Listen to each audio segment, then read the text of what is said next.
ಈ ಮಾಧ್ಯಮದ ಮಿತ್ರರಿಗೆ ಸ್ವಾಗತವನ್ನು ಕೋರುತ್ತಾ ಈ ಮಾಧ್ಯಮವನ್ನು ನಮ್ಮ ಮುಳಬಾಗಿಲು ಪ್ರವಾಸ ಮಂದಿರದಲ್ಲಿ ಹಮ್ಮಿಕೊಂಡಿದ್ದು ಈ ಪತ್ರಗೋಷ್ಠಿಗೆ ಪ್ರಮುಖವಾಗಿ ನಮ್ಮ ರಾಜ್ಯ ಮುಖಂಡರಾದ ವಿ ಗೀತಮ್ಮವರು ಆಗಮಿಸಿದ್ದಾರೆ. ಅದೇ ರೀತಿಯಲ್ಲಿ ನಮ್ಮ ಮುಳಬಾಗಿಲು ತಾಲೂಕು CPM ಕಾರ್ಯದರ್ಶಿ ಪುನ್ನಳ್ಳಿ ಶಂಕರ್ ಅವರು, ನಮ್ಮ ರೈತ ಮುಖಂಡರಾದ ಸಿದ್ದನಹಳ್ಳಿ ಶೇಖರ್ ಅವರು ಹಾಗೂ ನಮ್ಮ SFI ರಾಜ್ಯ ಅಧ್ಯಕ್ಷರಾದ ಅಂಬಿಳ್ಕಲ್ ಶಿವಪ್ಪ ಅವರು ಹಾಗೂ ನಮ್ಮ ಜಿಲ್ಲಾ SFI ಕಾರ್ಯದರ್ಶಿ ಸುರೇಶ್ ಅವರು, ರಾಮಚಂದ್ರಪ್ಪ ಅವರು, ಅದೇ ರೀತಿ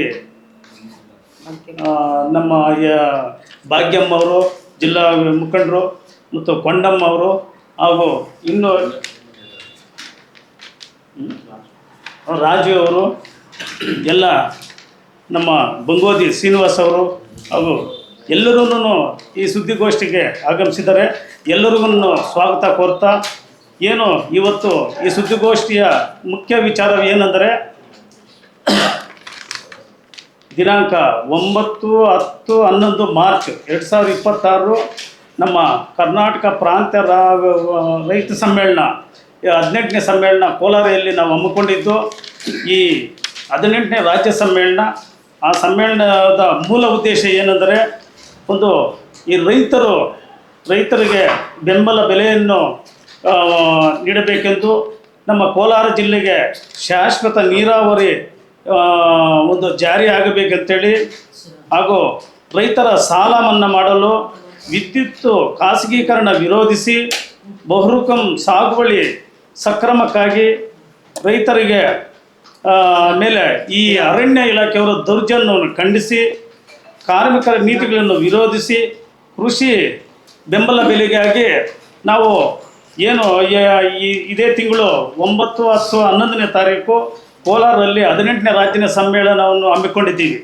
ಈ ರಾಜ್ಯ ಸಮ್ಮೇಳನಕ್ಕೆ ನಮ್ಮ ಮುಳಬಾಗಿಲು ತಾಲೂಕಿನಲ್ಲಿ ಸುಮಾರು 50 ಘಟಕಗಳಿದ್ದು, 50 ಘಟಕಗಳಿಂದ ಒಂದೊಂದು ಘಟಕದಿಂದ 50 ಜನನು ನಮ್ಮ ಆ ರಾಜ್ಯ ಸಮ್ಮೇಳನಕ್ಕೆ ಭಾಗವಹಿಸಲಿದ್ದು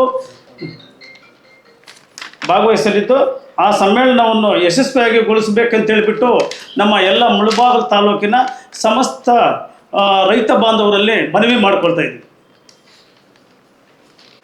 ರೈತ ಸಂಘ 1936ರಲ್ಲಿ AKS ಅಂತೇಳಿ ಇಡೀ ದೇಶದಲ್ಲಿ ಪ್ರಾರಂಭ ಆಗಿ ರೈತರ ವಿಚಾರಕ್ಕೆ ಸಂಬಂಧಪಟ್ಟಂಗೆ ಜೋಡಿ ಇನಾಮತಿ ಹೋರಾಟ ಇರ್ಬೋದು, ಉಳ್ಳೋವನಿಗೆ ಭೂಮಿ ಇರ್ಬೋದು, ಬಗರುಕಂ ಸಾಗುವಳಿ ವಿಚಾರಕ್ಕೆ ಸಂಬಂಧಪಟ್ಟಂಗೆ ಸಾಕಷ್ಟು ವಿಚಾರಗಳನ್ನು ಎತ್ಕೊಂಡು ಇವತ್ತು ಇಡೀ ದೇಶದಲ್ಲಿ ಭಾಳ ದೊಡ್ಡ ಚಳುವಳಿಗಳನ್ನು ಮಾಡಿ ಭೂಮಿಯನ್ನು ಹಂಚಿಕೆ ಮಾಡಿರೋಂಥ ಇತಿಹಾಸ ಇರುವಂಥ ಒಂದು ರೈತ ಸಂಘಟನೆ. ಬಹುಶಃ ನಿಮಗೆಲ್ರಿಗೂ ಕೂಡ ಗೊತ್ತಿರ್ತದೆ ಅಥವಾ ತಿಳ್ಕೊಂಡ್ರು ಕೂಡ ಇತಿಹಾಸದಲ್ಲಿದೆ. ಕೈಯೂರ ರೈತರ ಹೋರಾಟ ಇರ್ಬೋದು, ತೇಬಾಗ್ ರೈತರ ಹೋರಾಟ ಇರ್ಬೋದು, ತೆಲಂಗಾಣ ರೈತ ಹೋರಾಟ ಇರ್ಬೋದು, ಮತ್ತು ಕರ್ನಾಟಕದ ಏನು ಇವತ್ತು ನಲ್ಗುಂದ ರೈತರ ಹೋರಾಟ ಇರ್ಬೋದು, ಅದೇ ರೀತಿ ಕೋಲಾರ ಜಿಲ್ಲೆ ಹೋರಾಟಗಳು, ಮತ್ತು ಈ ತಿಮ್ಸಂದ್ರ ರೈತರ ಹೋರಾಟ, ಕೋಲಾರದ ಮತ್ತು ಮುಳಬಾಗಿಲು ತಾಲೂಕು ಕೋಲಾರ ಜಿಲ್ಲೆಯ ಜೋಡಿ ಇನಾಮತಿ ಹೋರಾಟ, ಇವೆಲ್ಲವನ್ನು ಕೂಡ ನೇತೃತ್ವ ವಹಿಸಿ ಭಾಳ ನಿರ್ಣಾಯಕವಾದಂಥ ಹೋರಾಟ ಮಾಡಿ ರೈತರ ಭೂಮಿಗಳನ್ನು ಉಳಿಸ್ಲಿಕ್ಕೋಸ್ಕರಾಗಿ ಭಾಳ ದೊಡ್ಡ ಚಳುವಳಿಗಳನ್ನು ಮಾಡಿರುವಂಥ ಇತಿಹಾಸ ಇರುವಂಥ ಕರ್ನಾಟಕ ಪ್ರಾಂತ ರೈತ ಸಂಘದ ಸಮ್ಮೇಳನ ಇವತ್ತು ರಾಜ್ಯ ಸಮ್ಮೇಳನ ಕೋಲಾರದಲ್ಲಿ ನಡೀತಾ ಇದೆ. ಕೋಲಾರದಲ್ಲಿ ನಡೀಬೇಕು ಅಂತೇಳಿ ಇಡೀ ರಾಜ್ಯ ಸಮಿತಿ ತೀರ್ಮಾನ ಮಾಡ್ತು. ಹಾಗಾಗಿ ಕೋಲಾರದಲ್ಲಿ ಆ ಸಮ್ಮೇಳನ ಮಾಡಬೇಕು ಅಂತೇಳಿ ಕೋಲಾರ ಜಿಲ್ಲಾ ರೈತ ಸಂಘದ ಸಮಿತಿ ತಗೊಂಡ್ಬಂದಂಥ ಸಂದರ್ಭದಲ್ಲಿ ಕೋಲಾರ ಜಿಲ್ಲೆಯಲ್ಲಿ ಸಾಕಷ್ಟು ಜನ ರೈತರು, ಕಾರ್ಮಿಕರು, ಕೂಲಿಕಾರರು, ರೈತ ಮುಖಂಡರು, ಬೇರೆ ಬೇರೆ ಇವರುಗಳೆಲ್ಲ ಕೂಡ ಖಂಡಿತವಾಗಿ ಸಮ್ಮೇಳನ ಮಾಡೋಣ, ಏನಿವತ್ತೊಂದು 25-30 ಲಕ್ಷ ರೂಪಾಯಿ ಖರ್ಚು ಬರ್ತಾ ಇದೆ, ಅದನ್ನು ನಾವೆಲ್ಲರೂ ಕೂಡ ಕೊಡ್ತೀವಿ, ಈ ಸಮ್ಮೇಳನ ಆಗಬೇಕಾಗಿದೆ, ಇದು ರೈತರ ಪರವಾಗಿ ಜನರ ಪರವಾಗಿ ಕೆಲಸ ಮಾಡಿರುವಂಥ ಚಳುವಳಿ, ಇದು ಬೆಳಿಬೇಕಾಗಿದೆ ಅನ್ನೋಂಥ ಲೆಕ್ಕದಲ್ಲಿ ಸ್ವಾಗತಿಸಿದ್ದಾರೆ. ಅದೇ ರೀತಿಯಲ್ಲಿ ಸಾಕಷ್ಟು ಜನ ಸಹಕಾರನೂ ಕೊಟ್ಟಿದ್ದಾರೆ, ಸಹಾಯನೂ ಮಾಡ್ತಾ ಇದ್ದಾರೆ. ಅದರ ಭಾಗವಾಗಿ ಇವತ್ತು ಮತ್ತೆ ಶಾಶ್ವತವಾದಂಥ ನೀರಾವರಿ ಯೋಜನೆಗಳು ಈ ಸಮ್ಮೇಳನದಲ್ಲಿ ಮುಖ್ಯವಾದಂಥ ಘೋಷಣೆಯನ್ನು ಅವರು ಸಾಕಷ್ಟು ಘೋಷಣೆಗಳನ್ನು ಇಟ್ಕೊಂಡಿದ್ದಾರೆ. ಅದರ ಈಗ ಮುಖ್ಯವಾದಂಥ ಘೋಷಣೆ ಕೋಲಾರ ಜಿಲ್ಲೆನಲ್ಲಿ ನಾವು ಇಟ್ಕೊಂಡಿರೋಂಥದ್ದು ಏನು ಅಂತಂದರೆ ಶಾಶ್ವತವಾದಂಥ ನೀರಾವರಿ ಯೋಜನೆಗಳು ಜಾರಿಯಾಗಬೇಕು. ಇವತ್ತೇನು KC ವ್ಯಾಲ್ಯೂ ನೀರನ್ನು ಕೊಟ್ಟಿದ್ದಾರೆ ಅದನ್ನು 3ನೇ ಹಂತದ ಶುದ್ಧೀಕರಣ ಆಗಬೇಕು ಅಂತೇಳಿ ಒತ್ತಾಯ ಮಾಡಿ ಇವತ್ತು 9ನೇ ತಾರೀಕು ಸುಮಾರು 5,000 to 6,000 ಜನ ರೈತರು ಈ ರ್ಯಾಲಿನಲ್ಲಿ ಭಾಗವಹಿಸ್ತಾ ಇದ್ದಾರೆ. ಮತ್ತು ಈ ರ್ಯಾಲಿಯನ್ನು ಉದ್ದೇಶಿಸಿ ಮತ್ತು ಈ ರ್ಯಾಲಿಯನ್ನು ಉದ್ಘಾಟನೆ ಮಾಡಿ JNU ವಿದ್ಯಾರ್ಥಿಯಾಗಿದ್ದಂಥವರು ಮತ್ತು ಇವತ್ತು ರೈತ ಚಳುವಳಿಯ ಮುಖಂಡರಾಗಿರುವಂಥ ವಿಜು ಕೃಷ್ಣ ಅವರು ಉದ್ಘಾಟನೆಯನ್ನು ಮಾಡಲಿದ್ದಾರೆ. ಮತ್ತು ಅದೇ ರೀತಿಯಲ್ಲಿ ರೈತ ಸಂಘದ ರಾಜ್ಯಾಧ್ಯಕ್ಷರಾದಂಥ ಯು ಬಸವರಾಜು ಮತ್ತು ಜನರಲ್ ಸೆಕ್ರೆಟರಿ ಆದಂಥ ಯಶವಂತು ಇವರೆಲ್ಲರೂ ಕೂಡ ಭಾಗವಹಿಸ್ತಾ ಇದ್ದಾರೆ. ಮತ್ತು ಕೋಲಾರ ಜಿಲ್ಲೆಯಲ್ಲಿರುವಂಥ ಎಲ್ಲ ರೈತ ಮುಖಂಡರುಗಳು ಕೂಡ ನಾನು ಈ ಸಮ್ಮೇಳನದಲ್ಲಿ ಆ ಬಹಿರಂಗ ಸಭೆಯನ್ನು ಉದ್ದೇಶಿಸಿ ಮಾತನಾಡಲಿದ್ದಾರೆ. ಮುಖ್ಯವಾಗಿ ಏನು ಇವತ್ತು ಕೃಷಿ ರಂಗದ ಬಿಕ್ಕಟ್ಟುಗಳು ನಿಮ್ಗೆಲ್ಲರಿಗೂ ಕೂಡ ಗೊತ್ತಿದೆ. ವಾಣಿಜ್ಯ ಬೆಳೆಗಳು ಇವತ್ತು ಕೃಷಿ ರಂಗ ಯಾವ ಬಿಕ್ಕಟ್ಟಿಗೆ ಹೋಗಿದೆ, ಕೃಷಿ ಮಾಡೋಂಥವನಿಗೆ ವ್ಯವಸಾಯ ಮಾಡೋವನಿಗೆ ಹೆಣ್ಣು ಕೊಡೋದಿಲ್ಲ ಅನ್ನೋಷ್ಟು ಪರಿಸ್ಥಿತಿಗೆ ಇವತ್ತು ಬಂದು ನಿಂತಿದೆ. ಆದರೆ ಸಕಲ ಜೀವರಾಶಿಗಳಿಗೂ ಬೇಕಾಗಿರುವಂಥದ್ದು ಅನ್ನ, ಆ ಎಲ್ಲರಿಗೂ ಅನ್ನ ಕೊಡುವಂಥ ರೈತನು ಇವತ್ತು ಅಧೋಗತಿಗೆ ಹೋಗಿದೆ. ಯಾಕೆ ಇವತ್ತು ಆ ಪರಿಸ್ಥಿತಿ ನಿರ್ಮಾಣ ಆಗಿದೆ ಅಂತಂದರೆ ರೈತರು ಉತ್ಪಾದನೆ ಮಾಡುವಂಥ ವಸ್ತುಗಳಿಗೆ ಬೆಲೆ ಇಲ್ಲ.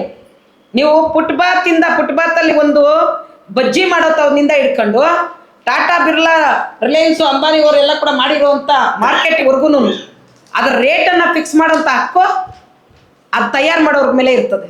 ಆದರೆ ರೈತರು ಬೆಳೆಯುವಂಥ ಬೆಳೆಗೆ ಮಾತ್ರ ರೇಟ್ ಫಿಕ್ಸ್ ಮಾಡೋಂಥ ಹಕ್ಕು ರೈತನಿಗಿಲ್ಲ. ಇವತ್ತು ಅವ್ನು ಬೆಳೆದಂಥ ಇದು ತರಕಾರಿ ಹಣ್ಣು ಎಲ್ಲನೂ ಬೆಲೆ ಸಿಗ್ತದೆ ಅನ್ನೋಂಥ ಗ್ಯಾರಂಟಿನೇ ಅವ್ನಿಗಿರಲ್ಲ. ಇವತ್ತು ಅದನ್ನ ಮಾರ್ಕೆಟಿಗೆ ತಗೊಂಡೋದ್ರೆ ಬೆಳಿತೀವಿ ಅಂತ ಗ್ಯಾರಂಟಿ ಇರಲ್ಲ. ಇವತ್ತಿಗೂ ಕೂಡ ಕೃಷಿ ರಂಗದಲ್ಲಿರೋಂಥವ್ರು ಕೃಷಿ ರಂಗದಿಂದ ಸಾಲಗಾರನ ಆಗಿಲ್ಲ ಅನ್ನೋಂಥ ಒಬ್ಬ ವ್ಯಕ್ತಿನೂ ಕೂಡ ಇವತ್ತು ಇಲ್ಲದೆ ಇರೋಂಥ ಪರಿಸ್ಥಿತಿ ನಿರ್ಮಾಣ ಆಗಿದೆ. ಆದರೆ ನಾ ಹೇಳ್ತೇನೆ, ಮಿಷನಲ್ಲಿ ಕಾರ್ಡ್ ಹಾಕಿದ್ರೆ ಹಣ ಬರ್ತದೆ ಸರ್. ಆದರೆ ಮಿಷನಲ್ಲಿ ಕಾರ್ಡ್ ಹಾಕಿದ್ರೆ ಅಕ್ಕಿ ರಾಗಿ ಗೋಧಿ ಬರಲ್ಲ. ಆದರೆ ಕೃಷಿ ರಂಗ ಏನಾದರೂ ಬಿಕ್ಕಟ್ಟಾಯಿತು ಅಂದರೆ ಇದರ ಹಿಂದಗಡೆ ದೊಡ್ಡ ಬಂಡವಾಳಶಾಹಿಗಳ ಹುನ್ನಾರ ಇದೆ. ಒಂದು ಕಡೆ ಕಾರ್ಖಾನೆಗಳು ವಿರೋಧ ಮಾಡ್ತಾರೆ ಅಂತೇಳಿ ನಮ್ಮನ್ನು ಮಾತಾಡ್ತಾರೆ. ಖಂಡಿತವಾಗಿ ಕಾರ್ಖಾನೆಗಳು ಬರಬೇಕು ಅಂತ ನಾವು ಹೇಳ್ತೇವೆ. ಹಿಂದೆಯಿಂದ ಕೂಡ ನಾವು ವಾಲ್ ರೇಟಿಂಗ್ಸ್ ಮಾಡಿದಿರಿ, ನಿಮ್ಗಳಿಗೆಲ್ಲ ಗೊತ್ತಿದೆ ಎಂಥ ಕಾರ್ಖಾನೆಗಳು ಬರಬೇಕು ಕೋಲಾರ ಜಿಲ್ಲೆಗೆ ಅಂತ ಬಯಸಿದ್ವಿ. ನಾವು ಕೃಷಿ ಆಧಾರಿತ ಕೈಗಾರಿಕೆಗಳು ಬರಬೇಕು ಅಂತ ಹೇಳಿದ್ವಿ. ನಾವು ಟೊಮೆಟೊ ಬೆಳಿತೀವಿ, ನಾವು ಜಾಮನ್ನು ಇಲ್ಲಿ ಪರ್ಚೇಸ್ ಮಾಡ್ತೀವಿ. ಆದರೆ ನಮ್ಮೂರಲ್ಲಿ ಟೊಮೆಟೊ ಬೆಳೆಯಂಥ ಟೊಮೆಟೊ ಬೆಳೆಗೆ ಜಾಮ್ ಫ್ಯಾಕ್ಟ್ರಿ ನಮ್ಮೂರಲ್ಲಿಂದ. ಮಾವು ಬೆಳಿತೀವಿ, ನಾವು ಪಿಕಲ್ಸ್ ಎಲ್ಲ ಬೇರೆ ಕಡೆಯಿಂದ ಪರ್ಚೇಸ್ ಮಾಡ್ತೀವಿ. ಆಲೂಗಡ್ಡೆ ಬೆಳಿತೀವಿ, ಚಿಪ್ಸನ್ನ ಬೇರೆ ಕಡೆಯಿಂದ ತಗೊಂಬರ್ತೀವಿ. ನಾವು ಅವತ್ತು ಕೇಳಿದಂಥದ್ದು ವೈಜ್ಞಾನಿಕವಾದಂಥ ದೃಷ್ಟಿಕೋನದಲ್ಲಿ ಕಾರ್ಖಾನೆಗಳು ಬೇಕು, ಇನ್ನೊಂದು ಕಡೆ ನಮ್ಮ ಕೃಷಿ ಉತ್ಪನ್ನಗಳಿಗೆ ಬೆಲೆನೂ ಸಿಗಬೇಕು ಅನ್ನೋ ಲೆಕ್ಕದಲ್ಲಿ ಕೃಷಿ ಆಧಾರಿತ ಕಾರ್ಖಾನೆಗಳನ್ನು ಇಲ್ಲಿ ತೆರಿಬೇಕು ಅಂತ ಹೇಳಿದ್ವಿ. ಅದು ಯಾವುದು ಕೂಡ ಇವತ್ತು ಆಗ್ತಾ ಇಲ್ಲ. ಇವತ್ತು ಕೂಡ ನಾವು ಅದನ್ನೇ ಡಿಮ್ಯಾಂಡ್ ಇಡ್ತಾ ಇದ್ದೀವಿ. ನಾಳೆ ಮಾನ್ಯ ಸಿದ್ದರಾಮಯ್ಯವರು ಬಜೆಟ್ ಮಂಡನೆ ಮಾಡ್ತಾ ಇದ್ದಾರೆ. ಆ ಬಜೆಟಲ್ಲೂ ಕೂಡ ಇವತ್ತೇನು KC ವ್ಯಾಲ್ಯೂ ನೀರಿನ 3ನೇ ಹಂತದ ಶುದ್ಧೀಕರಣ ಅವರು ಅಧಿಕಾರಕ್ಕೆ ಬರುವಂಥ ಸಂದರ್ಭದಲ್ಲಿ ಅವ್ರ ಪ್ರಣಾಳಿಕೆಯಲ್ಲಿ ಅದನ್ನು ಇಟ್ಟಿದ್ರು. 3ನೇ ಹಂತದ ಶುದ್ಧೀಕರಣ ನಾವು ಅಧಿಕಾರಕ್ಕೆ ಬಂದ ಕೂಡಲೇ ಮಾಡ್ತೀವಿ ಅಂತೇಳಿ ಹೇಳಿದ್ರು. ಇಲ್ಲಿ ತನಕ ಅದು ಮಾಡ್ತಾ ಇಲ್ಲ. ನೀವು ಮೊನ್ನೆ ಎಲ್ಲ ರಿಪೋರ್ಟ್ಸ್ ನೀವು ನೋಡಿರಬೇಕು. ಇವತ್ತು ಇಲ್ಲಿರುವಂಥ 56 ತರಕಾರಿಗಳನ್ನ ನಾವು ಇದು ಮಾಡಿದ್ರೆ ಅದರಲ್ಲಿ 1, 2, 3, 4, 5 ಬಿಟ್ಟರೆ ಇನ್ನೆಲ್ಲ ತರಕಾರಿಗಳಲ್ಲೂ ಕೂಡ ಕ್ಯಾನ್ಸರ್ ಬರುವಂಥ ಅಂಶಗಳು ಇದಾವೆ ಅಂತೇಳಿ ಇವತ್ತು ರಿಪೋರ್ಟ್ ಬಂದಿದೆ. ನಾವು ಹೇಳ್ತಿರೋಂಥದ್ದಲ್ಲ. ನಾವು ಹಾಲು ಕೊಟ್ವಿ, ಚಿನ್ನ ಕೊಟ್ವಿ, ತರಕಾರಿ ಕೊಟ್ವಿ. ಇವತ್ತು ನಮ್ಗೆ ಏನು ಕೊಟ್ರಿ ಇಷ್ಟು ದಿನಗಳಲ್ಲಿ ಅಂತಂದ್ರೆ ಕ್ಯಾನ್ಸರ್ ಬರುವಂಥ ನೀರನ್ನು ಇವತ್ತು ನೀವು ಕೊಳಚೆ ನೀರನ್ನು ಕೊಟ್ಟಿದ್ದೀರಿ. ಶುದ್ಧೀಕರಣ ಮಾಡಿಕೊಡ್ರಿ ಅಂತ ಕೊಡಲಿಲ್ಲ. ಇವತ್ತು ನಮ್ಮ ಜಿಲ್ಲೆನಲ್ಲಿರುವಂಥ ಎಲ್ಲ ರಾಜಕಾರಣಿಗಳು ಕೂಡ ಇದನ್ನು ಮಾತಾಡಬೇಕಾಗಿದೆ. ಇಚ್ಛಾಶಕ್ತಿ ಇಲ್ಲದೆ ಇರೋದ್ರಿಂದ, ರಾಜಕೀಯ ಪೊಲಿಟಿಕಲ್ ವಿಲ್ ಇಲ್ಲದೆ ಇರೋಂಥದ್ರಿಂದ ಇವತ್ತು ನಮ್ಮ ಜಿಲ್ಲೆಗೆ ಈ ಪರಿಸ್ಥಿತಿ ಬಂದಿದೆ. ಹಂಗಾಗಿ ಎಲ್ಲ ಅಂಶಗಳನ್ನು ಇಟ್ಕೊಂಡು ನಾವು 3 ದಿನಗಳ ಕಾಲ ನಡೆಯುವಂಥ ಸಮ್ಮೇಳನದಲ್ಲಿ ಬಹಳ ಗಂಭೀರವಾಗಿ ಚರ್ಚೆಗಳನ್ನು ಮಾಡ್ತಾ ಇದ್ದೀವಿ. ಇಡೀ ಕೋಲಾರ ಜಿಲ್ಲೆನಲ್ಲಿರುವಂಥ ಎಲ್ಲ ರೈತರು ಕೂಡ ಇದನ್ನು ಮಾತಾಡಬೇಕಾಗಿದೆ. ನೀವು ಬರಬೇಕಾಗಿದೆ. ಮನೆಗೊಬ್ಬರು ಅನ್ನೋಂಥ ಲೆಕ್ಕದಲ್ಲಿ ನೀವು ಈ ಚಳುವಳಿಗಳು ಬರಲಿಲ್ಲ ಅಂತಂದರೆ ಕೃಷಿ ರಂಗನ ಇವತ್ತು ಆಡಳಿತದಲ್ಲಿರುವಂಥ ಅದು ಕೇಂದ್ರದಲ್ಲಿರೋರು ಇರ್ಬೋದು, ರಾಜ್ಯದಲ್ಲಿರೋರು ಇರ್ಬೋದು, ಯಾವ ಸರ್ಕಾರಗಳು ಕೂಡ ರೈತರ ಪರವಾದಂಥ ಕಾನೂನುಗಳನ್ನು, ರೈತರ ಪರವಾದಂಥ ಕೆಲಸಗಳನ್ನು ಮಾಡ್ಲಿಕ್ಕಾಗಲ್ಲ. ನೀವು ನೋಡ್ತಾ ಇರ್ಬೋದು. ಇವತ್ತು ಬಹಳ ಜನ ನಿನ್ನೆಲ್ಲ ಈ ಒಂದು ತಿಂಗಳು 2 ತಿಂಗಳಿಂದ ನೀರಿನ ಹೋರಾಟದ ಬಗ್ಗೆ ಮಾತಾಡ್ತಾ ಇದ್ದಾರೆ, ಬಬ್ಬೆ ಬಡಿತಾವ್ರೆ. ಇವರೆಲ್ಲ ಅಧಿಕಾರದಲ್ಲಿದ್ದವ್ರೆ, ಇವರೆಲ್ಲ ಪಾರ್ಲಿಮೆಂಟಲ್ಲಿದ್ದವ್ರೆ, ಇವ್ರು ಅಸೆಂಬ್ಲಿನಲ್ಲಿದ್ದವ್ರೆ, ಇವ್ರು ರೆಪ್ರೆಸೆಂಟ್ ಮಾಡೋಂಥ ಪಾರ್ಟಿಗಳೆಲ್ಲ ಅಧಿಕಾರ ವಹಿಸ್ಕೊಂಡವ್ರೆ. ಯಾಕೆ ಅವತ್ತು ಮಾಡ್ಲಿಕ್ಕಾಗಿಲ್ಲ? ಸೋತಾಗ ನೀರ್ ಬಗ್ಗೆ ಜ್ಞಾಪಕ ಬರ್ತದೆ ಇವ್ರಿಗೆ. ಆಡಳಿತಕ್ಕಿದ್ದಂಥವ್ರು ಸೈಲೆಂಟ್ ಆಗಿರ್ತಾರೆ. ಅವ್ರು ಸೋತಾಗ ಅವ್ರಿಗೆ ನೆನಪು ಬರ್ತದೆ. ಆದರೆ ಅವ್ರ ಅಧಿಕಾರದಲ್ಲಿ ಇರಬೇಕಾದಂಥ ಸಂದರ್ಭದಲ್ಲಿ ನಮ್ಮ ಜಿಲ್ಲೆಗೆ ಇದನ್ನು ಬೇಕು, ನಮ್ಗೆ ತಂದ್ಕೊಡ್ಬೇಕು ಅಂತೇಳಿ ಪಾರ್ಲಿಮೆಂಟಲ್ಲಿ, ಅಸೆಂಬ್ಲಿನಲ್ಲಿ ಗುದ್ದಾಡುವಂಥ ಕೆಲಸ ಇವತ್ತು ಮಾಡ್ತಿಲ್ಲ. ಒಂದು ಅದನ್ನಾಗಿ ನಾವು ಇವತ್ತು ಒತ್ತಾಯ ಮಾಡ್ತಾ ಇದೀವಿ ಕರ್ನಾಟಕ ಪ್ರಾಂತ ರೈತ ಸಂಘ ಮತ್ತು ಜೊತೆಗೆ ಇಡೀ ಜಿಲ್ಲೆಯ ರೈತರನ್ನ ನಾವು ಮನವಿ ಮಾಡ್ತಾ ಇದೀವಿ ನಿಮ್ಮ ಮುಖಾಂತರ. ಏನು 9ನೇ ತಾರೀಕು ನಡೀತಾ ಇರುವಂತ ರೈತರ ಸಮ್ಮೇಳನ ಇದೆ, ಈ ಸಮ್ಮೇಳನದಲ್ಲಿ ಇಡೀ ರಾಜ್ಯದಿಂದ ಮೂಲೆ ಮೂಲೆಯಿಂದ ಸಾಕಷ್ಟು ಎಲ್ಲ ಅಂಶಗಳನ್ನ ಇಟ್ಕೊಂಡು ಚರ್ಚೆ ಮಾಡ್ತಾ ಇರುವಂತ ರೈತ ಮುಖಂಡರು ಬರ್ತಾ ಇದ್ದಾರೆ. ನೀವೆಲ್ಲರೂ ಹೆಚ್ಚಿನ ಸಂಖ್ಯೆಯಲ್ಲಿ ಭಾಗವಹಿಸಬೇಕು, ಈ ವಿಚಾರಗಳನ್ನ ಚರ್ಚೆ ಮಾಡಬೇಕು ಮತ್ತು ಹೋರಾಟಗಳನ್ನ ನಿರ್ಣಾಯಕಕ್ಕೆ ತಗೊಂಡೋಗ್ಬೇಕು. ಹೋರಾಟ ಮಾಡದೇ ಇದ್ರೆ, ರೈತರು ಸಂಘಟಿತರಾಗದೇ ಇದ್ರೆ, ರೈತರು ಒಗ್ಗಟ್ಟಾಗದೇ ಇದ್ರೆ ಈ ಸಮಸ್ಯೆಗಳು ಬಗೆಹರಿಸ್ಲಿಕ್ಕೆ ಆಗಲ್ಲ. ಇಷ್ಟೆಲ್ಲ ಕಷ್ಟಪಡುವಂತ ರೈತ ಒಂದು ಪಾಣಿ ತಗೋಬೇಕು ಅಂದ್ರೆ, ಒಂದು ಮುಟೇಶನ್ ತಗೋಬೇಕು ಅಂತಂದ್ರೆ ಅವರು ತಿಂಗಳಿಗಟ್ಟಲೆ ಅಲ್ಲಿ ಓಡಾಡಬೇಕು, ಸಾವಿರಾರು ರೂಪಾಯಿ ಲಕ್ಷಾಂತರ ರೂಪಾಯಿ ಲಂಚಕ್ಕೆ ಕೊಡ್ಬೇಕು ಸರ್. ಇವತ್ತು ಆ ಪರಿಸ್ಥಿತಿಗೆ ಬಂದು ನಿಂತಿದೆ. ಎಲ್ಲಿರ್ತದೆ ಅವನ ಹತ್ರ? ಯಾರ ಮನೆಯಲ್ಲೂ ಕೂಡ ಒಡವೆ, ನೀವು ಯಾರು ರೈತರ ಮನೆ ಆದ್ರೂ ನೋಡ್ರಿ, ಒಬ್ರ ಮನೆಯಲ್ಲಿ ಒಡವೆನೂ ಕೂಡ ಮನೆಗಳಲ್ಲಿ ಇಲ್ಲ. ಬೇಕಾದ್ರೆ ಮಾಹಿತಿ ಹಾಕಲ್ಲಿ ತಗೊಂಡ್ಬಿಡ್ರಿ, ನೀವು ಎಲ್ಲ ಬ್ಯಾಂಕ್ಗಳಲ್ಲೂ ಇರ್ತದೆ. ಒಂದು ಬೆಳೆಗೆ ಬಂದಿದ್ದು, ಒಂದು ಬೆಳೆಗೆ ಇಟ್ಟಿದ್ದು ಒಡವೆ ಮತ್ತೆ ಬರಲ್ಲ, ಗ್ಯಾರಂಟಿ ಇಲ್ಲ ರೇಟ್ಗಳು ಬರ್ತದೆ ಅಂತೇಳಿ. ಈ ವರ್ಷದಲ್ಲಿ ಒಂದೇ ಒಂದು ಸರ್ತಿ ಟೊಮೆಟೊ ಬೆಲೆಗೆ ರೇಟ್ ಬಂದಿರೋಂಥದ್ದು. ಅವಾಗ ನಮ್ಮ ರೈತರು, ನಮ್ಮ ಕೋಲಾರ ಜಿಲ್ಲೆ ರೈತರಿಗೆ 15 ದಿವಸ ಅದು ರೇಟ್ ಇದ್ದಿದ್ದು. ಆ 15 ದಿವಸದಲ್ಲಿ ಎಷ್ಟು % ಇತ್ತಪ್ಪ ಅಂತಂದ್ರೆ ಕೇವಲ ಒಂದೇ 1% ಬೆಳೆ ಇದ್ದಂಥದ್ದು. ಒಂದೇ 1% ರೈತರ ಟೊಮೆಟೊ ಬೆಲೆ ಇದ್ದಾಗ 15 ದಿನ ಬೆಲೆ ಬಂತು. 70% ರೈತರದ್ದು ಟೊಮೆಟೊ ಬೆಲೆ ಇದ್ದಾಗ ಬೆಲೆ ಇರಲಿಲ್ಲ. ಮಾರ್ವಾಡಿಗಳು ಇವತ್ತು ಉದ್ಧಾರ ಆಗ್ತಾ ಇದ್ದಾರೆ ಸರ್. ಬೇಡ, ಇಲ್ಲಿ ನಿಮ್ಮ Oddalli market, Kolar APMC market, ವ್ಯಾಪಾರಸ್ಥರು ಮೊನ್ನೆ ಶುರು ಮಾಡಿದಂಥ ವ್ಯಾಪಾರಸ್ಥರು ಇವತ್ತು ನೋಡೋಗ್ರಿ, ಅವ್ರ ಸೈಟ್ಗಳು ನೋಡ್ರಿ, ಅವ್ರ ಬಂಗ್ಲೆಗಳು ನೋಡ್ರಿ, ಅವ್ರ ಫಾರಿನ್ ಟ್ರಿಪ್ಗಳು ನೋಡ್ರಿ, ಇವೆಲ್ಲವೂ ಆಗ್ತದೆ. ಆದರೆ ಅಲ್ಲಿಗೆ ಟನ್ಗಳೇ ಲೋಡ್ಗಳೇ ಟೊಮೆಟೊ ತಗೊಂಬಂದು, ಆಲೂಗಡ್ಡೆ ತಗೊಂಬಂದು ಹಾಕುವಂಥ ರೈತನು ಅವನ್ನ ಹೆಂಡ್ತಿದ್ದು, ಅವ್ನ ಸೊಸೆದು, ಮಗಳದು ಇಟ್ಟಿರೋ ಒಡೆಗಳು ವಾಪಸ್ ಬಿಡಿಸ್ಕೊಳಕ್ಕಾಗಿಲ್ಲ. ಎಲ್ಲಿ ನಡೀತಾ ಇದೆ ಇದು? ಏನಾಗ್ತಾ ಇದೆ? ಈ ವಿಚಾರಗಳ ಬಗ್ಗೆ ಯಾರು ಮಾತಾಡಬೇಕಾಗಿದೆ? ಇದು ನಮ್ಮ ಮುಂದೆ ಇರುವಂಥ ಪ್ರಶ್ನೆ. ಹಂಗಾಗಿ ನಿಮ್ಮ ಮುಂದೆ ಇವೆಲ್ಲವನ್ನು ಇಟ್ಟಿದ್ದೀವಿ. ದಯವಿಟ್ಟು ಇಡೀ ಕೋಲಾರ ಜಿಲ್ಲೆ ರೈತರು ಇವೆಲ್ಲವೂ ಕೂಡ ಆಲೋಚನೆ ಮಾಡಬೇಕಾಗಿದೆ, ಈ ರೀತಿ ಚರ್ಚೆ ಮಾಡಬೇಕಾಗಿದೆ. ನಾಳೆ ಬರುವಂಥ ಬಜೆಟಲ್ಲೂ ಕೂಡ ಇವತ್ತು ರೈತರ ಪರವಾದಂಥ, ಅದರಲ್ಲೂ ಕೋಲಾರ ಜಿಲ್ಲೆಗೆ ಸಂಬಂಧಪಟ್ಟಂಗೆ ಇವತ್ತು ಈ ಥರ ತೀರ್ಮಾನವನ್ನ ಮತ್ತು ಅವ್ರ ಬಜೆಟಲ್ಲಿ ಇವತ್ತೇನು 3ನೇ ಹಂತದ ಶುದ್ಧೀಕರಣ ವಿಚಾರಕ್ಕೆ ಸಂಬಂಧಪಟ್ಟಂಗೆ ಬಜೆಟಲ್ಲಿ ಇಡಬೇಕು. ಇನ್ನು 2ನೇ ಡಿಮ್ಯಾಂಡ್ ಏನು ಅಂತಂದ್ರೆ ಸರ್, DCC ಬ್ಯಾಂಕು ಈ ಬ್ಯಾಂಕ್ಗಳಿಂದ ಸಾಲ ತಗೊತಾ ಇದ್ರು ಸರ್, ಸಬ್ಸಿಡಿ ಕೊಡ್ತಾ ಇದ್ರು. ಸಾಲ ಕೃಷಿ ಜಮೀನುಗಳನ್ನ ಇಟ್ಟು ನಾವು ಸಾಲ ತಗೊಂಡಿದ್ವಲ್ಲ ಸರ್, ಅದ್ರ ಮೇಲೆ ಬಡ್ಡಿ ಸಬ್ಸಿಡಿ ಸರ್ಕಾರ ಕೊಡಬೇಕಾಗಿತ್ತು. ಸರ್ಕಾರ ಇವತ್ತು ತುಂಬಿಲ್ಲ. ತುಂಬದೇ ಇರೋದ್ರಿಂದ ಸುಮಾರು ಜನ ರೈತರದ್ದು ರಿನ್ಯೂವಲ್ ಆಗ್ತಾ ಇಲ್ಲ. ಏನ್ ಹೇಳ್ತಾರೆ ಅಂತಂದ್ರೆ, ನೀವು ಕಾಸು ತಗೊಂಡ್ಬಂದು ಕಟ್ಬಿಟ್ಟು ರಿನ್ಯೂವಲ್ ಮಾಡ್ಕೊಳ್ರಿ ಅಂತ ಹೇಳ್ತಾರೆ. ಕಾಸು ಕಟ್ಟಿದ್ದಾದ್ಮೇಲೆ 15 ದಿವಸ ತಿಂಗಳಾದ್ರೂ ರಿನ್ಯೂವಲ್ ಆಗ್ತಾ ಇಲ್ಲ. ಬಡ್ಡಿ ಸಬ್ಸಿಡಿಯನ್ನ ಸರ್ಕಾರ ತುಂಬಬೇಕಾಗಿತ್ತು, ತುಂಬಿಲ್ಲ. ಆ ಬಾಕಿ ಇರುವಂತ ಸಬ್ಸಿಡಿ ಹಣವನ್ನ ಕೂಡಲೇ ಸರ್ಕಾರ ತುಂಬಬೇಕು ಅಂತೇಳಿ ನಿಮ್ಮ ಮುಖಾಂತರ ಒತ್ತಾಯ ಮಾಡ್ತಾ ಇದೀವಿ. ಈ ಎಲ್ಲ ಬೇಡಿಕೆಗಳನ್ನ ಇಟ್ಕೊಂಡು ಸಮ್ಮೇಳನ ಮಾಡ್ತಾ ಇದೀವಿ. 9ನೇ ತಾರೀಕು ಎಲ್ಲರೂ ಕೂಡ ಈ ಸಮ್ಮೇಳನದಲ್ಲಿ ಭಾಗವಹಿಸಬೇಕು. ಮತ್ತೆ ಜೊತೆಗೆ ನಿಮ್ಮ ತನು ಮನ ಧನವನ್ನ ಸಹಾಯ ಮಾಡಬೇಕು. ಕರ್ನಾಟಕ ಪ್ರಾಂತ ರೈತ ಸಂಘ ಯಾವತ್ತೂ ಕೂಡ ಬಂಡವಾಳಶಾಹಿಗಳ ಹತ್ರ ಇನ್ನೊಬ್ಬರ ಹತ್ರ ಹೋಗಿ ಹಣನ ಸಂಗ್ರಹ ಮಾಡುವಂಥ ಪದ್ಧತಿ ಇಲ್ಲ.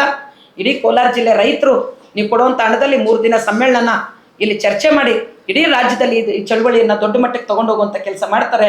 ಅದೊಂದು ಸ್ಫೂರ್ತಿಯಾಗಲಿ, ಇಡೀ ರಾಜ್ಯದಲ್ಲಿ ಒಂದು ಮಾದರಿಯಾದಂಥ ಒಂದು ಚಳವಳಿ ಬೆಳೀಲಿ. ಇನ್ನು 3 ವರ್ಷದಲ್ಲಿ ಒಂದು ದೊಡ್ಡ ನಿರ್ಣಾಯಕವಾದಂಥ ಹಂತದ ರೈತರ ಸಮಸ್ಯೆಗಳನ್ನ ಬಗೆಹರಿಸುವಂಥ ಹೋರಾಟಗಳು ನಮ್ಮ ಜಿಲ್ಲೆನಲ್ಲಿ ನಡೆಯುವಂಥ ಸಮ್ಮೇಳನ ಸ್ಫೂರ್ತಿ ಕೊಡಲಿ ಅಂತ ಹೇಳಿ ನಿಮ್ಮ ಮುಖಾಂತರ ಹೇಳ್ತಾ, ಆ ರೀತಿಯಲ್ಲಿ ಎಲ್ಲರೂ ಬೆಂಬಲ ಕೊಡಬೇಕು ಅಂತೇಳಿ ವಿನಂತಿಯನ್ನು ಮಾಡ್ತೀನಿ ಸರ್.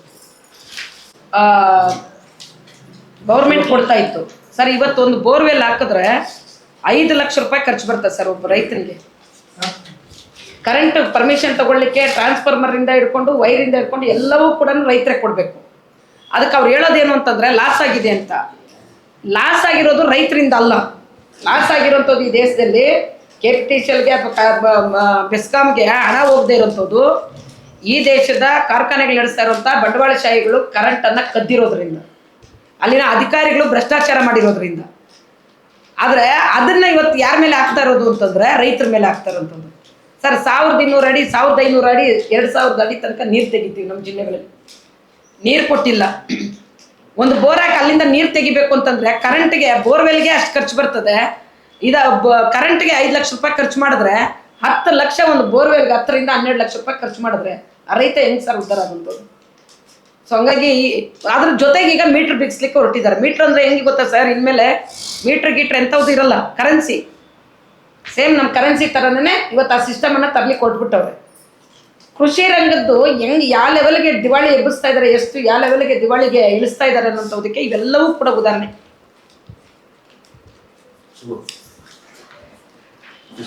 ಮಾಧ್ಯಮ ಮಿತ್ರರೇ, ಈ ದಿನ ಭಾರತ ವಿದ್ಯಾರ್ಥಿ ಫೆಡರೇಷನ್ SF ವಿದ್ಯಾರ್ಥಿ ಸಂಘಟನೆ ವತಿಯಿಂದ ಏನು ನಮ್ಮ ರೈತರ ಮಕ್ಕಳಾಗೋ ನಾವು ವಿದ್ಯಾರ್ಥಿ ಸಂಘಟನೆ ರಾಜ್ಯ ಸಮ್ಮೇಳನಕ್ಕೆ ವಿದ್ಯಾರ್ಥಿಗಳು ಬೃಹತ್ ಬಹಿರಂಗ ಸಭೆ ಭಾಗವಹಿಸ್ತಾ ಇದ್ದೀವಿ. ವಿಶೇಷವಾಗಿ ಏನು ಅಂದರೆ ಇವತ್ತು ನಮ್ಮ ಮುಳಬಾಗಿಲು ತಾಲೂಕಲ್ಲಿ ಹಿಂದಿನಿಂದ ಕೂಡ ನಮ್ಮ ರೈತ ಸಂಘದಿಂದ ಒಂದು ಮನವಿ ಇತ್ತು. ಮುಳಬಾಗಿಲಕ್ಕೆ ಒಂದು ರೈಲ್ವೆ ಮಾರ್ಗವನ್ನು ಪ್ರಾರಂಭ ಮಾಡಬೇಕು ಅಂತ ಹಿಂದೆ ಕೂಡ ಸನ್ನವಾಡಿ ಬ್ರಿಡ್ಜಲ್ಲಿ ಒಂದು ಜಂಕ್ಷನ್ ಮಾಡ್ತೀನಿ ಅಂತ ಕೂಡ ಕೆಲವು ಜನಪ್ರತಿನಿಧಿಗಳು ಹೇಳಿದರು. ಇದರಲ್ಲೂ ಕೂಡ ರೈಲ್ವೆ ಮಾರ್ಗವನ್ನು ಜಾರಿ ಮಾಡಿಲ್ಲ. ಎರಡನೇದು, ಮುಳಬಾಗಿಲು ತಾಲೂಕು ಗಡಿ ಭಾಗ ಆಗಿರೋ ಕಾರಣದಿಂದ ಇಲ್ಲಿನ ಸ್ಥಳೀಯ ಯುವಕರು ಇವತ್ತು ಬೆಂಗಳೂರಿಗೆ ಹೋಗಿ ಇವತ್ತು ಉದ್ಯೋಗವನ್ನು ಅಥವಾ ಕೋಲಾರ ನರಸಾಪುರ ಇಂಡಸ್ಟ್ರಿಯಲ್ಲಿ ಯುವಕರು ಉದ್ಯೋಗ ಪಡ್ಕೊತಾ ಇದ್ದಾರೆ. ಅದನ್ನು ನಮ್ಮ ಜಿಲ್ಲೆಯಲ್ಲೇ ಮೊನ್ನೆ ನಮ್ಮ ತಹಶೀಲ್ದಾರ್ ಸಾಹೇಬ್ ಮೇಡಮ್ ಹತ್ರ ಮಾತಾಡುವ ಸಂದರ್ಭದಲ್ಲಿ ನಮ್ಮ ಕಾಂತರ ಸರ್ಕಲ್ ಮತ್ತು ದೇವರಾಜ ಸಮುದ್ರದಲ್ಲಿ 500 ಎಕರೆಯನ್ನು ಕೈಗಾರಿಕಾ ಇಂಡಸ್ಟ್ರಿಗಳಿಗೆ ರಿಸರ್ವ್ ಮಾಡಿದ್ದೀವಿ ಅಂತ ಹೇಳಿದರೆ ಮೋಸ್ಟ್ಲಿ ತಹಶೀಲ್ದಾರ್ ಗೊತ್ತಿಲ್ಲ. ಯಾರ್ಯಾರೋ ಬೆಂಗಳೂರವ್ರಿಗೆ ಯಾರ್ಯಾರೋ ಇವತ್ತು ಸಾಗುವಳಿನ ಬಂಡವಾಳ ಶೈಲಿ ಇವತ್ತು ಸಾಗುವಳಿ ಚೀಟಿನ ಕೊಟ್ಟಿದ್ದಾರೆ. ಅದು ಎಷ್ಟು ಎಕರೆ ಇದೆ ಅಂತ ಗೊತ್ತಿಲ್ಲ. ಹಾಗಾಗಿ ಸ್ಥಳೀಯರಿಗೆ ಒಂದು ಕೈಗಾರಿಕೆ ಸ್ಥಾಪನೆ ಮಾಡಿ ನಮ್ಮಂಥ ಯುವಕರಿಗೆ ಉದ್ಯೋಗ ಕೊಡೋದಕ್ಕೆ ಇವತ್ತು ಸರ್ಕಾರ ಮುಂದಾಗಬೇಕು. ಮತ್ತು ಇಷ್ಟೊತ್ತು ಕೂಡ ಮಾತಾಡಿದ್ದಾರೆ. ಇವತ್ತು ನಮ್ಮ ಜಿಲ್ಲೆಯಲ್ಲಿ ಇವತ್ತು ರೈತರಿಗೆ ಇವತ್ತು ಅರಣ್ಯ ಇಲಾಖೆ ರೈತರಿಗೆ ಇವತ್ತು ಅರಣ್ಯ ಇಲಾಖೆ ತುಂಬ ಕಿರುಕುಳ ಕೊಡ್ತಾ ಇದೆ. ನಿಮಗೆಲ್ಲ ಗೊತ್ತಿದೆ, ಇತ್ತೀಚೆಗೆ ನಮ್ಮ ಎಲ್ಲ ಪ್ರಗತಿಪರ ಸಂಘ ಹೋರಾಟ ಮಾಡಿದ್ವಿ. ನಮ್ಮ ಓಬಳೇಶ್ವರ ಒಂದು ಬಂಡೆ ಸುಮಾರು 1000 ಎಕರೆ ಬಂಡೆ ಇರುತ್ತೆ. ಆ ಬಂಡೆಯಲ್ಲಿ ಇವತ್ತು ಅರಣ್ಯ ಇಲಾಖೆ ಗಿಡಗಳು ನಾಟಿ ಮಾಡ್ತಾರಾ? ಸುಮಾರು ಜನರಿಂದ ಕೂಡ ಸುಮಾರು ಸಮುದಾಯ ಜನರು ಬಂಡೆ ಹೊಡ್ಕೊಂಡು ಇವತ್ತು ಜೀವನ ಮಾಡ್ತಾ ಇದ್ದಾರೆ. ಅದನ್ನು ಇವತ್ತು ತೊಂದರೆ ಮಾಡ್ತಾ ಇದ್ದಾರೆ. ಆ ಕಾರಣಕ್ಕಾಗಿ ಇವತ್ತು ನಾವು ಹೇಳ್ತಾ ಇದ್ದೀವಿ, ಇವತ್ತು ರೈತರ ಸಮ್ಮೇಳನದಲ್ಲಿ ಕೂಡ ಇವತ್ತು ವಿದ್ಯಾರ್ಥಿಗಳ ಸಮಸ್ಯೆಗಳು ಚರ್ಚೆ ಆಗಬೇಕು. ಯಾಕಂದ್ರೆ ಇವತ್ತು ಖಾಸಗಿ ಶಿಕ್ಷಣ ಸಮಸ್ಯೆಗಳು ಹೆಚ್ಚಾಗಿದೆ. ಇವತ್ತು ಒಳ್ಳೆ ಶಿಕ್ಷಣ ಸಿಗ್ತಾ ಇಲ್ಲ. ಇವತ್ತು ಕೇರಳ ರಾಜ್ಯದಲ್ಲಿ ಫ್ರೀ ಎಜುಕೇಶನ್ ಕೊಡ್ತಾ ಇದ್ದಾರೆ. KG ಇಂದ PUC ವರೆಗೂ ಫ್ರೀ ಎಜುಕೇಶನ್ ಕೊಟ್ಟು ಒಂದು ಖಾಸಗಿ ಶಿಕ್ಷಣ ಸಂಸ್ಥೆ ಹೆಂಗಿರುತ್ತೆ ಕರ್ನಾಟಕದ ಆ ರೀತಿ ಗೌರ್ಮೆಂಟ್ ಶಾಲೆಗಳಿದೆ. ಆದ್ರೆ ಇವತ್ತು ಎಷ್ಟೋ ವಿದ್ಯಾರ್ಥಿಗಳು ಆತ್ಮಹತ್ಯೆ ಮಾಡ್ಕೊತಾ ಇದ್ದಾರೆ. ಎಷ್ಟೋ ಸ್ಟೂಡೆಂಟ್ಸ್ ಇವತ್ತು ಡೊನೇಷನ್ ಕಟ್ಟಕ್ ಆಗ್ತಾ ಇಲ್ಲ. ಮುಳಬಾಗಿಲು ತಾಲೂಕಲ್ಲಿ ನಿಮ್ಗೆಲ್ಲ ಗೊತ್ತಿದೆ ಯಾವ ಇನ್ಸ್ಟಿಟ್ಯೂಟ್ ಎಷ್ಟು ದುಡ್ಡು ತಗೊಂತ ಇದ್ದಾರೆ. ಆದ್ರೆ ಇದನ್ನು ಕೇಳೋರಿಲ್ಲ. ಒಂದ್ ಕಡೆ ಸರ್ಕಾರ ಹೇಳುತ್ತೆ, ಜಿಲ್ಲಾಧಿಕಾರಿ ನೇತೃತ್ವ DRA ಸಮಿತಿಯನ್ನು ಆಯ್ಕೆ ಮಾಡಿ ಯಾವ ಶಿಕ್ಷಣ ಸಂಸ್ಥೆ ಎಷ್ಟು ಫೀಸ್ ತಗೋಬೇಕು ಅಂತ, ಇವೆಲ್ಲ ಕೂಡ ಮಾಡ್ತಾ ಇಲ್ಲ. ಹಾಗಾಗಿ ಇವತ್ತು ನಮ್ಮ ತಾಲೂಕು ಮತ್ತು ಜಿಲ್ಲೆ ಅಭಿವೃದ್ಧಿ ಆಗಬೇಕು. ರೈತರು ಉಳಿದ್ರೇನೆ ಇವತ್ತು ಇಡೀ ದೇಶ ಉಳಿಯಕ್ಕಾಗುತ್ತೆ. ಹಾಗಾಗಿ 18ನೇ ರಾಜ್ಯ ಸಮ್ಮೇಳನಕ್ಕೆ ರೈತ ಸಮ್ಮೇಳನಕ್ಕೆ ಭಾರತ ವಿದ್ಯಾರ್ಥಿ ಫೆಡರೇಷನ್ ಬೆಂಬಲ ಸೂಚಿಸ್ತೀವಿ. ನಾವು ಕೂಡ ಸುಮಾರು ವಿದ್ಯಾರ್ಥಿಗಳು ಭಾಗವಹಿಸಿ ಆ ಸಮ್ಮೇಳನ ಯಶಸ್ವಿ ಮಾಡ್ತೀವಿ ಅಂತ ಮುಳಬಾಗಿಲು ತಾಲೂಕು ಎಲ್ಲ ರೈತರು ಕೂಡ ಭಾಗವಹಿಸಬೇಕು ಅಂತ ವಿನಂತಿ ಮಾಡ್ತೀವಿ. Thank you. ಪತ್ರಿಕಾ ಮಿತ್ರರಲ್ಲಿ ಮತ್ತು ನನ್ನ ಆತ್ಮೀಯರೆಲ್ಲರಲ್ಲೂ ಸಹ ವಿನಂತಿ. ಏನಿವತ್ತು ಇದೇ ತಿಂಗಳು 9, 10, 11 3 ದಿನಗಳ ಕಾಲ KPRS ಕರ್ನಾಟಕ ಪ್ರಾಂತ ರೈತ ಸಂಘಟನೆಯ ರಾಜ್ಯ ಸಮ್ಮೇಳನ ಕೋಲಾರದ KEB ಸಮುದಾಯ ಭವನದಲ್ಲಿ ನಡೆಯಲಿದೆ. ಈ ಒಂದು ಸಮ್ಮೇಳನಕ್ಕೆ ಏನು ಪತ್ರಿಕಾಗೋಷ್ಠಿ ನಮ್ಮೆಲ್ಲ ನಾಯಕರು ಸಹ ಈಗೆಲ್ಲ ಕೂಡ ಮಾತಾಡಿದ್ದಾರೆ. ಇದು ಪ್ರಾಮುಖ್ಯತೆ ಆ್ಯಕ್ಚುಲಿ ನಾನು ಒಂದು ವಿಷಯ ಹೇಳಕ್ಕೆ ಇಷ್ಟಪಡ್ತಾ ಇದ್ದೀನಿ. ಯಾಕಂದರೆ ಇವತ್ತು ಇಡೀ ನಮ್ಮ ಬೆಂಗಳೂರು ಏನು ದೇವನಹಳ್ಳಿ ಅನ್ನೋಂಥ ಒಂದು ಹೋರಾಟ, ಐತಿಹಾಸಿಕ ಹೋರಾಟ, ಮೊನ್ನೆ ತಾನೇ ಏನೋ ಹಬ್ಬ ಅಂತ ಹೇಳ್ಬಿಟ್ಟು ಮಾಡಿದ್ವಿ ನಾವು. ಏನೋ ಇವತ್ತು ದೇವನಹಳ್ಳಿಯಲ್ಲಿ ಸುಮಾರು ರೈತರ ಒಂದು ಭೂಮಿಯನ್ನ ಕಬಳಿಸಿದಂತಹ ಅವರ ಕಾರ್ಪೊರೇಟೀಕರಣ ವಿರುದ್ಧ ಗೆದ್ದಂತಹ ಏಕೈಕ ಹೋರಾಟ ದೇವನಹಳ್ಳಿ ಭೂ ಸ್ವಾಧೀನ ಏನು ವಿರೋಧಿಸಿ ಹೋರಾಟ ಮಾಡಿದಂಥದ್ದು ಇವತ್ತು ಯಶಸ್ವಿಯನ್ನು ಮಾಡಿದೆ ಇವತ್ತು KPRS ಸಂಘಟನೆ. ಅದೇ ರೀತಿಯಲ್ಲಿ ಡೆಲ್ಲಿಯಲ್ಲಿ ಆಗಿರ್ಬೋದು, ಇಡೀ ಕರ್ನಾಟಕ ರಾಜ್ಯದಲ್ಲಿ ಯಾವುದೇ ಮೂಲೆಯಲ್ಲಿ ರೈತರಿಗೆ ಸಮಸ್ಯೆ ಅಂತ ಬಂದಂತ ಸಂದರ್ಭದಲ್ಲಿ ರೈತರ ಪರವಾಗಿ ಧ್ವನಿ ಎತ್ತುವಂತಹ ಏಕೈಕ ಸಂಘಟನೆ ಅದು KPRS ಕರ್ನಾಟಕ ಪ್ರಾಂತ ರೈತ ಸಂಘಟನೆ ಅಂತ ಹೇಳಲು ಇಷ್ಟಪಡುತ್ತೇನೆ. ಆ ಕಾರಣಕ್ಕಾಗಿ ಈ ಒಂದು ರಾಜ್ಯ ಸಮ್ಮೇಳನ ಕೋಲಾರದಲ್ಲಿ ನಡೀತಾ ಇದೆ. ಈ ಒಂದು ನಾವು ಕೂಡ SFI ಕೋಲಾರ ಡಿಸ್ಟ್ರಿಕ್ಟ್ ಸೆಕ್ರೆಟರಿಯಾಗಿ ನಾವು ಕೂಡ ಇವತ್ತು ವಿದ್ಯಾರ್ಥಿಗಳನ್ನು ವಿನಂತಿ ಮಾಡ್ಕೊತಾ ಇದ್ದೀನಿ. ಇವತ್ತು ಸಮ್ಮೇಳನ ನಡೀತಾ ಅಂತದ್ದು ನಮ್ಮ ತಂದೆಯ ಒಂದು ಕಷ್ಟ ಸುಖಗಳು. ಯಾಕಂದ್ರೆ ಇವತ್ತು ರೈತರೆಲ್ಲರೂ ಕೂಡ ಚೆನ್ನಾಗಿದ್ರೆ ನಾವು ಅವ್ರ ಮಕ್ಕಳಾಗಿ ನಾವು ಚೆನ್ನಾಗಿ ವಿದ್ಯಾಭ್ಯಾಸ ಮಾಡಕ್ಕೆ ಚೆನ್ನಾಗಿ ಆಗಿರುವಂಥದ್ದು ನಾವು ಅಭಿವೃದ್ಧಿ ಸಾಧ್ಯ ಆಗೋದು. ಆ ಕಾರಣಕ್ಕಾಗಿ ಎಲ್ಲರೂ ಸಹ ವಿದ್ಯಾರ್ಥಿಗಳೆಲ್ಲರೂ ಸಹ ಈ ರಾಜ್ಯ ಸಮ್ಮೇಳನಕ್ಕೆ ಭಾಗವಹಿಸಬೇಕಂತ ಆ ವಿದ್ಯಾರ್ಥಿಗಳಲ್ಲಿ ವಿನಂತಿಯನ್ನು ಮಾಡ್ಕೊಂಡು, ಹಾಗೆ ಇಡೀ ತಾಲೂಕಿನ ಜನತೆಯಲ್ಲಿ, ಕೋಲಾರ ಜಿಲ್ಲೆ ಜನತೆಯಲ್ಲಿ ಈ ಒಂದು ಸಮ್ಮೇಳನದ ಬಹಿರಂಗ ಸಭೆಗೆ ತಾವೆಲ್ಲರೂ ಸಹ ಭಾಗವಹಿಸಬೇಕು. ಮತ್ತೆ ಈ ಒಂದು ಸಮ್ಮೇಳನಕ್ಕೆ ಇಡೀ ಕರ್ನಾಟಕ ರಾಜ್ಯ ಎಲ್ಲಾ ಜಿಲ್ಲೆಗಳಿಂದ 350 ಜನ ರೈತ ನಾಯಕರು ಇವತ್ತು ಈ ಸಮ್ಮೇಳನದಲ್ಲಿ ಭಾಗವಹಿಸ್ತಾ ಇದ್ದಾರೆ. ಆ ಕಾರಣಕ್ಕಾಗಿ ನೀವೆಲ್ಲರೂ ಸಹ 9ನೇ ತಾರೀಕಿನ ಪಬ್ಲಿಕ್ ಮೀಟಿಂಗ್ಗೆ ತಾವೆಲ್ಲರೂ ಸಹ ಆಗಮಿಸಿ ಈ ಒಂದು ತಾಲೂಕಿನ ಜನತೆ ಎಲ್ಲರೂ ಆಗಮಿಸಿ ಈ ಒಂದು ರಾಜ್ಯ ಸಮ್ಮೇಳನ ಯಶಸ್ವಿ ಮಾಡ್ಬೇಕಂತ ವಿನಂತಿಯನ್ನು ಮಾಡ್ಕೊಂತಾ ಇದ್ದೀನಿ. ಈ ಒಂದು ಪತ್ರಿಕಾಗೋಷ್ಠಿಗೆ ಏನು ಇವತ್ತೆಲ್ಲ ಮಾಧ್ಯಮ ಮಿತ್ರರು ತಾವೆಲ್ಲರೂ ಸಹ ಆಗಮಿಸಿದ್ರಿ. ಎಲ್ಲಾ ಒಂದು ಪತ್ರಿಕಾ ಮಿತ್ರರಿಗೆ ನಮ್ಮ KPRS ತಾಲೂಕು ಸಮಿತಿ ವತಿಯಿಂದ ಎಲ್ಲರಿಗೂ ಸಹ ಧನ್ಯವಾದ ಹೇಳಲು ಇಷ್ಟಪಡುತ್ತೇನೆ.